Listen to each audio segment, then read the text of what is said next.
Welcome to FinScale, a podcast created by Solène Niederkorn, shedding light on innovation in finance, banking, and insurance.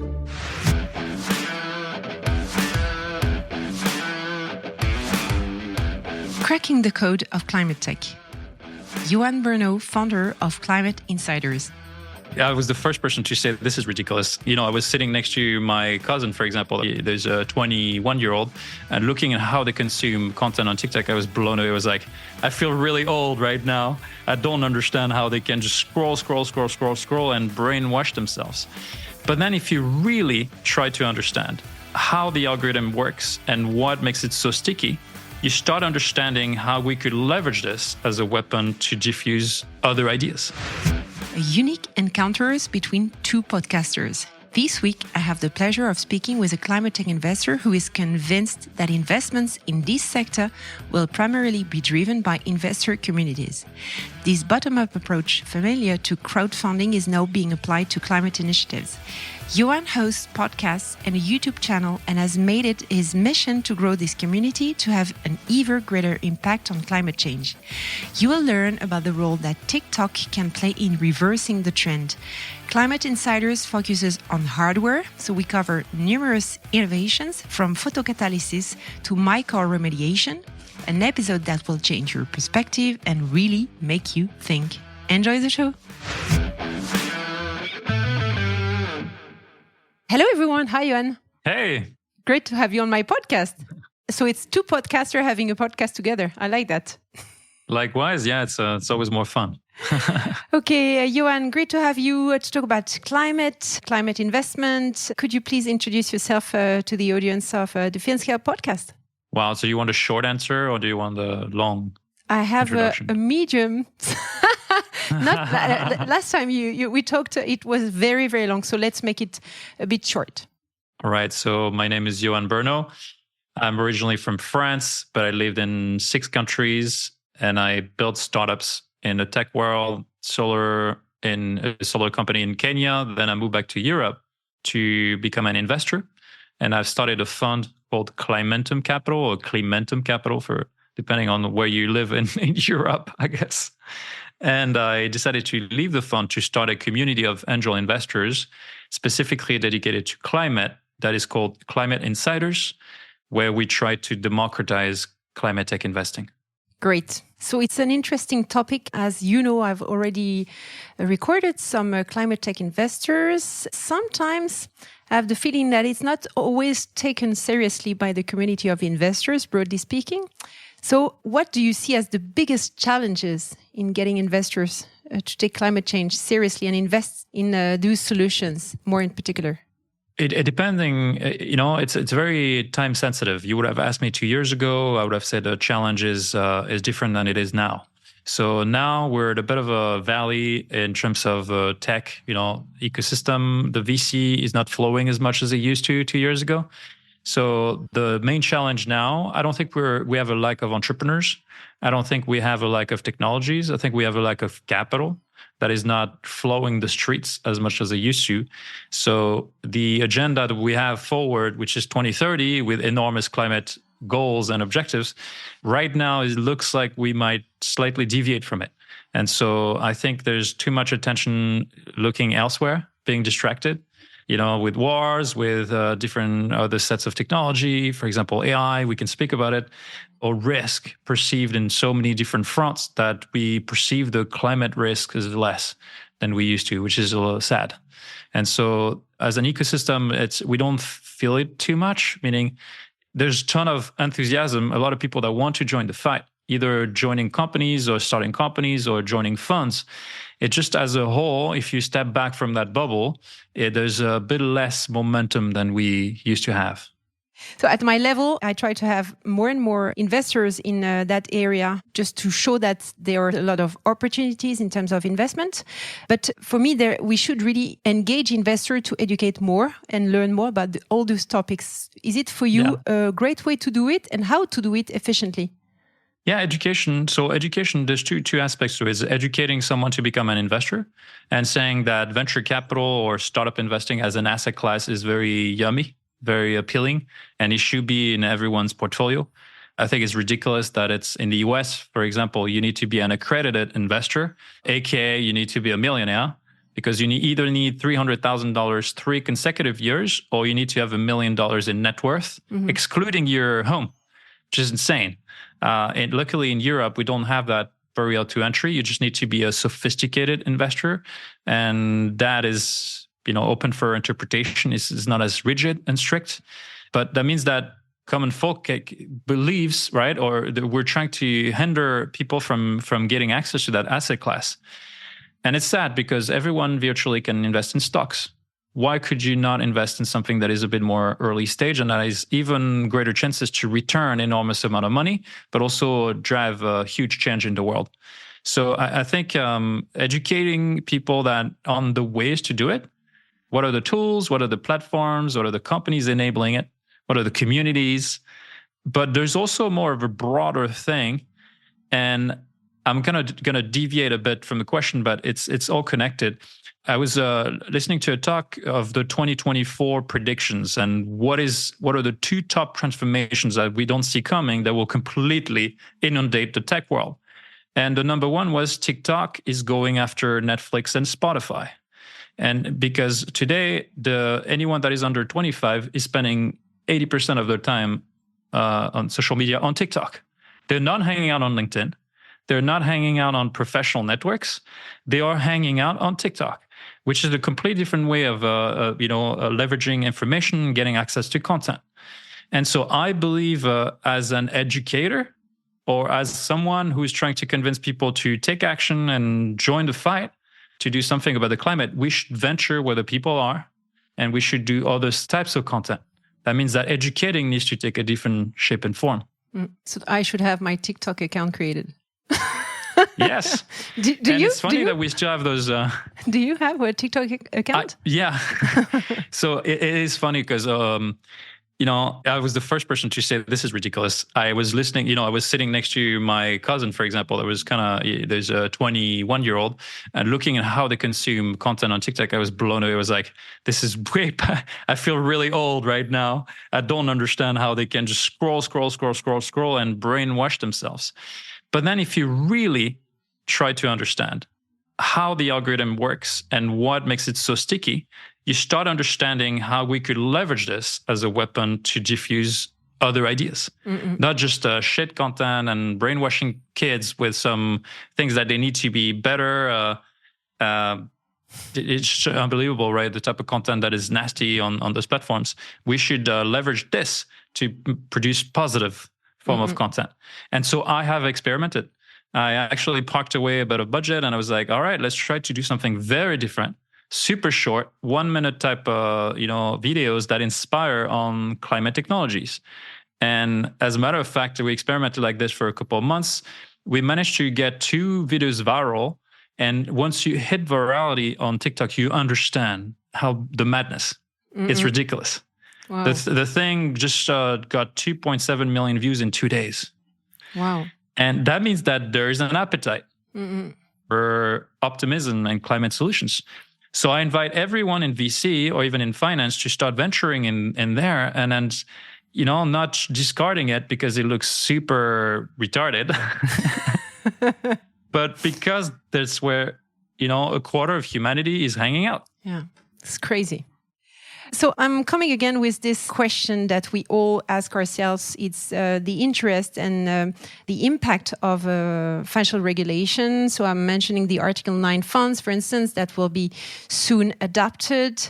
In your opinion, does it make a real difference? And did you see some improvements and more investors keen on investing in those technologies or those companies thanks to that regulation, bearing in mind that it will bring more and more LPs, of course? Yeah. There's been a general trend of everyone adopting Article 9, so going from Article 6 to 8 to 9, which is more and more stringent on real data, right? Proving that you can have legitimate impact and it's completely non-greenwashing, it's real. And the trend that we observe in the last 3 years is everyone consider the Article 9 as the de facto standard, right? If you're legit, if you want to do real impact, you need to be Article 9. I almost want to be contrarian here. I was expecting you to answer this. because I set up a Article 9 fund and I realized how insane it is on the fund managers. I mean, look, everyone who's running a fund that is below $100 million on assets under management will struggle to be Article 9 because you need to hire someone full-time. You need to report like crazy. You need to monitor every aspect of every company in your portfolio. And most of the funds tend to delay that to later on to run life cycle assessments because they can't afford to do it up front. We lack data. We just don't know how the companies are going to turn out. So we're delaying it to after the fact because we only have to do it on the winners. The reporting will be done on the companies that still survive, that have gone really well, and then only then you will have the data to do it.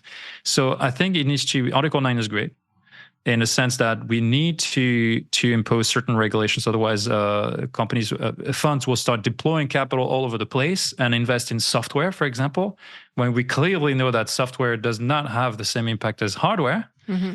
So it creates a bit of auto-regulation within the VC ecosystem to impose the Article 9. I just think, this is my contrarian opinion, is I don't think any fund that is below 100 million or that is doing pre-seed and seed should do Article 9. Because we're imposing something on the founders that is absurd. It's too heavy. That's what you mean. It's way too heavy. They don't understand it. And they have so many other things to figure out that they should not even focus on it yet. Clearly. That should be for growth funds, Series B and onwards to take care of it. Interesting. Thank you, Yoann. So now if we focus more on Climate Insiders, can you go back to the roots of Climate Insiders and what was the trigger day where you realized that you needed to move forward and fast forward? Yeah, I've always been a little climate eco-anxious, and I've always tried to find a way to maximize my own impact or find levers of growth where they could be most impactful. And I realized initially, it's been a journey, right? I started a company. I realized that as a company, you have one problem set. And unless you become a $1 billion company, like a unicorn, you will not be able to have a huge impact. I mean, of course, I'm overgeneralizing, but trying to paint a picture. So I realized that, unfortunately, if you're not on the track to become enormous, the impact will be limited. And then what you realize as an investor, you plant seeds, you deploy capital across a number of projects. That means that your impact is multiplied by the amount of companies that you invest in. But then I realized, but that's also limited because it's a top-down approach. That means you need to scale your assets under management to scale your impact. Or you need to continue investing more, deploying more capital into a subset of companies. And if you're not lucky, if you not manage to, hit the bullseye, you will pass on that unicorn and you will not have an impact. So then I was like, what is a systemic approach that could maximize impact even further than a fund, diversifying even further? And that is the bottom-up approach. It's kind of the other way around, where the ultimate network effect comes from leveraging as many nodes in the network and creating benefits so that more nodes want to join a network. It's just, it propels everything forward. It fuels the fire. And Climate Insiders was born with this idea that if we train people to think like climate investors, if we offer them the tools to do it, then they will be incentivized financially to do it for themselves, not because they want to help necessarily, the climate, because they will have great financial gains and they will tell their friends, their families, their network of all the great benefits that come with it. So that means that, and the more their friends and families join, the more they're able to invest in greater deals and invest bigger tickets and get access to the even better and more ambitious projects. So it really has network effect. And so it's early days, but I really see the power of community building as an alternative to just a traditional VC. Yeah, I have in mind this video where you see that guy dancing alone, with people, one or two people raise with him and start to dance. And then at the end of the video, you see hundreds of people dancing together. That's really the concept. So you launched Climate Insiders by yourself, alone. What is the size of the community now? Yeah, so we started in July last year, 2023. We're already 320 members. Mm-hmm. It kind of blew me away. I didn't realize that so many people were willing to jump on board. And of course, the growing pains, we had to figure out an economic model and then create a membership. And in the end, I realized that if we do not set a membership up front, think of it like a gym membership. If people don't commit a bit of capital up front, they will not show up. They will not work on themselves. Mm-hmm. They will not operate the transformation that we're trying to initiate. And so 320 members, we have a membership. It costs $1,000 to join the community. And then you can pick your deals a la carte, basically. So we offer one deal per month. You just can decide to invest or not based on your appetence for a particular vertical, or if you like the founders or not. And we leverage the collective intelligence of the group. We always ask the community to chime in with their comments, with their thoughts, where they see challenges, where they see opportunities, but also if they can provide value add to the founders. And this is the tremendous, upside of the communities. We always have someone who is really, really well connected. There's so many added value for the members is they can learn from each other. They can build their own network, right? Surrounded by people that are the change makers and really inspiring. But there is also a recorded class, because I fundamentally believe in education, and leveling up, giving them all the knowledge, the tips, the tricks, so that people fuel and become better, develop their own judgment, and become much better investors. Correct. So I had in mind that you focused on the carbon emission. So why did you focus on carbon emission and not issues such as water or biodiversity? Yeah. That's the nature of the climate tech ecosystem, right? It is evolving. And that means that so far in that first generation of climate tech funds, we've picked CO2 as the de facto metric. We needed one, right? It needs to be palpable and it needs to be graspable for LPs and anyone in the space, saying, this is what success looks like. And the success is investing in companies that can have 1 million tons of CO2 reduction annually. So if you build a portfolio of 10, 20, 30 companies that all have that potential at full scale, that means that in aggregate, you will have a pretty big impact, even though most of them will fail. And so CO2 is easy now, is recognized as a standard. But I think the second iteration and third iteration of this ecosystem will evolve. And of course, will englobe biodiversity, nature-based solutions, water, and then look at the holistic view of it. Mm-hmm. It just has to happen in stages. I think we're just in that transition. Mm-hmm. Okay, thank you for clarifying this. So when we talk about tech, people have in mind rather software than hardware. So what types of technologies, I believe more hardware technologies or innovations, do you want to invest in? And it's very sad, by the way. And I'm a software guy. I'm a software engineer by trade. I think it's very sad that I think there's still more capital going in software than hardware in the climate space. Why is it sad? Because if the CO2 is the metric, we know, and there's all the evidence that the real CO2 impact is in hardware solutions, in this physical stuff, in molecules, atoms. You need to reduce physical items, right? And so we focus exclusively on hardware. As Tim Ferriss says, take that one decision that will remove 1,000 decisions. Okay. If you pick a fight and you look at maximum impact, so hardware, that means that every time I receive a software deck, I pass on it. And it's a very simple decline line. It's like, sorry, we only invest in hardware. And they fully understand. And everyone is like, oh, it's amazing. Most founders actually appreciate it.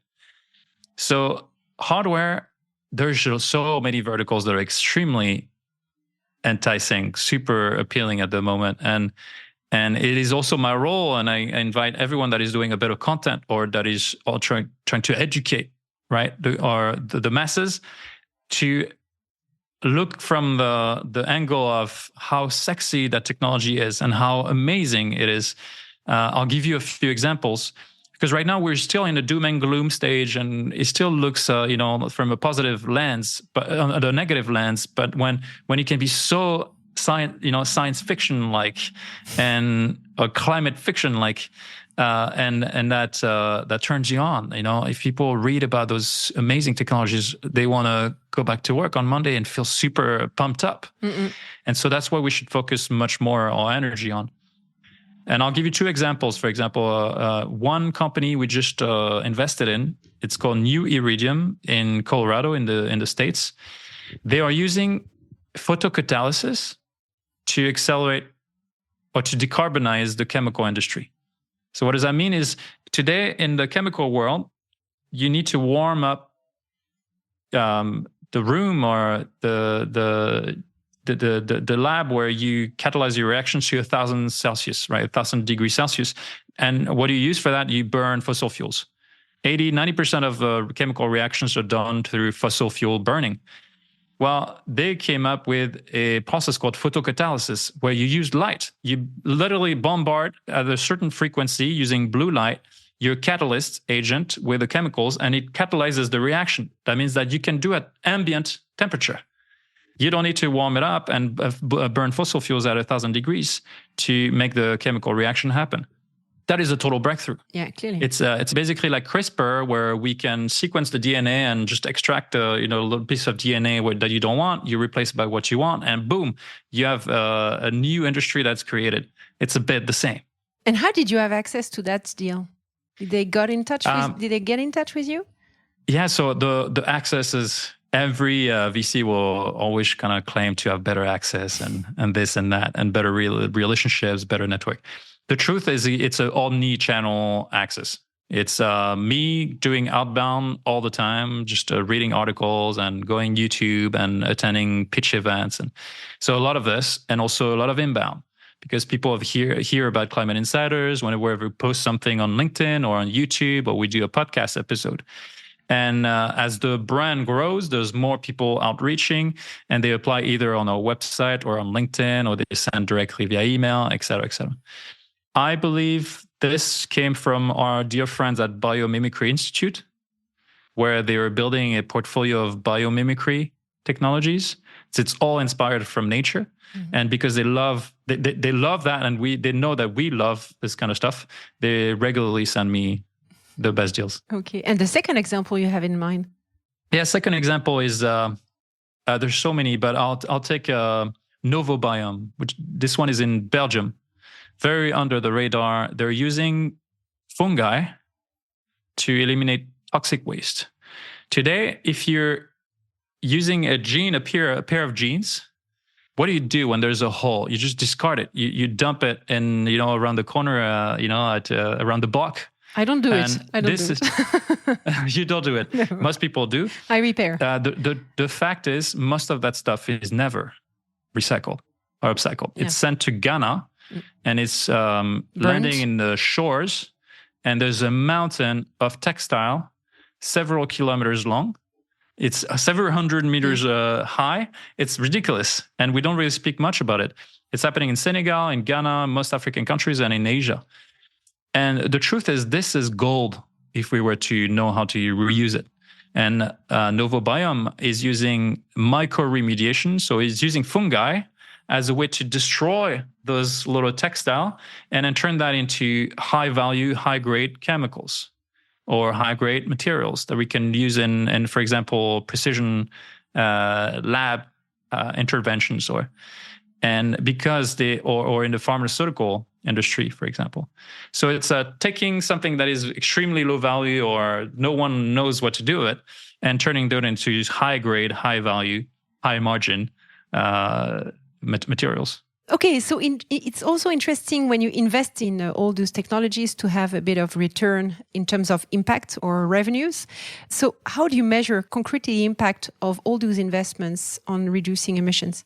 Well, it goes back to the CO2 conversation. Mm-hmm. So you run, in the ideal world, the company scales to Series A, Series B, Series C.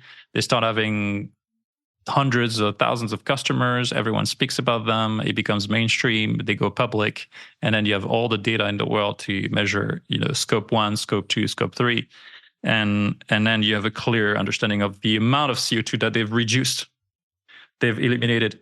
Now, we invest at pre-seed seed, which means that we don't have all the luxury of data.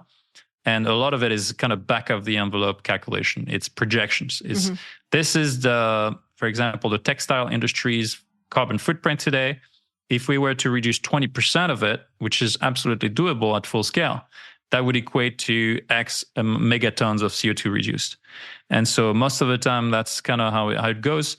You can conduct a light LCA, so a life cycle assessment. Life cycle assessment is super complex. There's so many metrics, and this is why you typically need an agency or a PhD student that runs those assessments.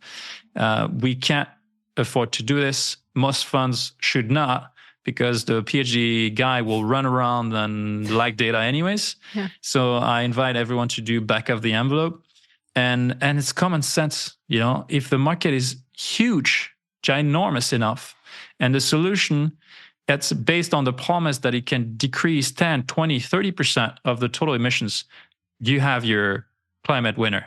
Mm-mm. Where those companies are generally based? Is there one specific area in the world that is more tech-oriented and bringing more climate tech solutions than others? Yeah, so that's evolving as well. Last couple of years, we saw a pickup, in Europe. Why? Because I think there's greater climate consciousness spread out in Europe, and there's more entrepreneurs that wanted to join the fight and start companies. But since Biden got elected and the Americans seeing a huge opportunity, I think there's now an acceleration of the number of startups, more funding, more activities in the States. But those two poles, those two continents, if you can call that a continent, I guess, in the US, I would say North America and Europe, or I have the huge lead. It's not to discard what's happening in India or China, obviously, but China is always state-ruled or state-controlled industries. So they're still the leaders on wind, on solar photovoltaic, on batteries, on electric vehicles. And all this is also climate-friendly. So I'm really looking through the lens of startups, right? Mm-hmm. So in terms of technologies, you mentioned those two examples, very inspiring. Do you have other technologies that you could mention just to give us an idea and a flavor of what is happening in that space? Yeah. So what's sexy right now? You want my 2024 predictions. No, so we are things that were sexy and gone or started getting saturated is nuclear fusion, for example. Not that we have cracked it yet, right? There's still so much more we need to do. But carbon capture, direct air capture, for example, just, vacuuming the air and then capturing the CO2 from the exhaust of a factory, for example. So those kind of have less, they're considered less sexy. The ones that are still rising right now is industrial heating. The fact that to do any kind of chemical reactions or factory process, you need heat. You need to burn things. You need to catalyze reactions. You need to make things happen. You need heat at an industrial scale. And so you start having a subsector called industrial heating. You also have anything green cement, green steel, green everything, the most polluting industries out there. So that's still underfunded and has great opportunities. There's an emerging category of, and this is you're going to like this because it's not looking just at CO2. It's the ocean acidification. And actually, I can't believe that we don't hear about this more in the media. The process is, today, the ocean is capturing 80% of the emissions that we emit out there. And it's been doing that for decades. But the problem is it's reaching saturation. Why? Not because the water cannot absorb the CO2 anymore, but it has absorbed the CO2, but the CO2 cannot be consumed or turned into sediments that go at the bottom of the ocean, and it's trapped or sequestered forever, right? And the reason is because the ocean is acidifying. The pH is going down, and it's killing all the marine life. And so it's a process where in the next 5, 10, 15 years, we will start seeing the consequences of it, where the ocean will start spitting out CO2. instead of capturing it. And it's a disaster because then it fuels the overall problem, and we will no longer have the biggest carbon sink at our disposal. Good news. It's a bit of a disaster, yes. Sorry. Okay, so to finish with a positive touch, what advice would you give someone listening to us who wants to start investing in climate tech but doesn't know where to start? There are great channels. There are great channels to use. Today, LinkedIn is always a great source of intelligence because there are a lot of VCs and communities like Climate Insiders are posting content to inspire. The inspiration is a hook. It's just to get people to join the fight, right? It's getting people enough interested so they want to spend a bit of time to dig in and then binge and then educate themselves. So if you're kind of past that stage, you can join just call to action my newsletter. Every Saturday, I send out one newsletter called the Saturday Climate Insider, where I send out tips and tricks on people on how to join the climate movement and how to become better entrepreneurs and better investors. Climate Insiders is out there also letting people in, right, to build up their own track record, to start investing in super exciting technologies. But there are groups like Voyager. It's a community. It runs mainly on WhatsApp. It has hundreds and hundreds of people throughout Europe. Well, there's My Climate Journey equivalent in the States. So there are communities like this that are federating themselves and then coming up, trying to create that network effect that we lack. And then there are great events popping up front and center. Now every country is trying to compete and setting up a climate event that you should definitely attend. That's if you're getting started. If you're already kind of in the movement and trying to level up, it's very difficult to join a fund. Everyone that I hear, wants to get access to or join a fund, the truth is it's going to be hard for the next couple of years because as going back to the start of that conversation, since the tap is a bit closed, there's less capital flowing down, trickling down the different levels of this pyramid. That means that funds have less assets under management to hire. Mm-hmm. So they will remain nimble for a while. They will hire less. That means that there's a lot more demand than supply of jobs. That means that you need to be clever and find different ways to get in. Mm-hmm. And so we will most likely see an emergence of more communities or more syndicates or more groups like this that are trying to find alternative ways to get involved. Mm-hmm. And that's amazing. Mm-hmm. It will help the ecosystem, progress forward. So my goal of Climate Insiders is not to become the go-to community, but it's to become a community of communities. Mm-hmm. So I'm here, call to action is to join, observe what we're doing, and then maybe emulate that in your own region, in your own country, in your own vertical, because we will need a ton more communities to crack this. Thank you. Very inspiring. Yoann, I always conclude my podcast episodes with a book or podcast recommendation. So, of course, Climate Insiders, YouTube and TikTok channels. But what else would you recommend to us? I think books is always great. And I mean, we spoke a lot about climate, but there's so many other attributes. What I'm trying to educate people to look at it is the holistic view. I don't think green growth, this is opening another Pandora's box, by the way, but I invite people to look at what they can do in their life to bring a more of a holistic approach and make this more winnable long term. And spiritual awakening plays a role where you realize if you're grinding and if you're just not satisfied in your job, in your daily life, that's probably because you haven't found a total balance. That means that obviously you should take action and do something for the climate. Maybe switch jobs, quit your greenwashing corporate job that doesn't fill you in. But also take time to meditate, to reflect, to spend time with quality time with people around you, spend more time in nature. That's maybe the topic for another episode. And green forest bathing. I did that recently. Yes. Yeah, absolutely. And I've done that a lot in the last 2 years. Also going on yoga retreats where you put your phone aside for a week. No notification. It's probably the biggest benefit I've seen in my life the last couple of years. Thank you, Yoann. Thank you so much. And I invite all the listeners to connect to Climate Insiders. Thank you. Thank you so much. Ciao. Thank you all for listening and sharing this moment with us. Don't hesitate to contact me on Twitter or LinkedIn to share your comments and reactions. You can also rate this episode on your favorite podcast platform. See you soon.